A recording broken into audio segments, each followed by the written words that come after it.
overall, I was very, very pleased with how our teams competed. And so everyone that stepped on the course that day ran a personal best for our team. When you look at the men, Wall had a terrific regular season leading into conference and just kind of kept on roll with that.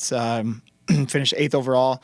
That was our highest place finish by a men at a cross-country championships since Zach Bukai did it, I think, 4 years ago when he finished in the top 10. So really pleased with what he did there. And then just the guys as a whole behind him. I mean, there's great stories throughout both teams, but a kid, Drake Henricks, a freshman for us who is a walk-on. I mean, about as walk-on as it gets. I mean, walking into the office, asking if he can try out for the team and giving him a chance to try out. And he made it stick, and he ended up being our 4th runner. And so was really pleased with where we're at. Last year we finished 7th, and so this was kind of a necessary step for our program to be top 5 and have a platform then to build on from that with goals of being a top 3 team next season. And you look at who's coming back. We lose one senior, Alex Jackson, who had a great race as well this weekend, had a big personal best there.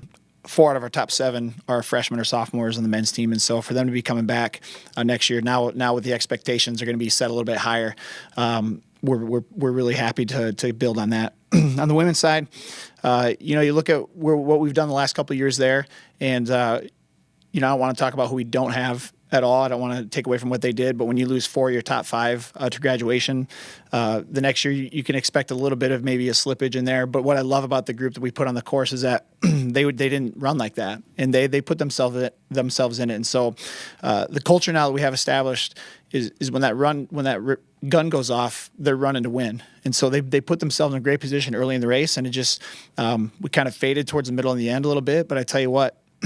I love the fact that they stepped on that course and went for the win. And I'm never going to fault the team for that. And I would rather them step out there, run to win, and finish a couple of places down rather than running for 3rd place. And that's kind of what we did. We might have been a little aggressive on the front end with a few of our runners, but they put themselves in it. And I'm really proud of them because that's what we asked them to do, and they did it without hesitation. Michaela Cole had a great meet. I mean, she's a sophomore this year, and she's never been in a conference meet now in cross country or track where she didn't earn some type of all conference honor.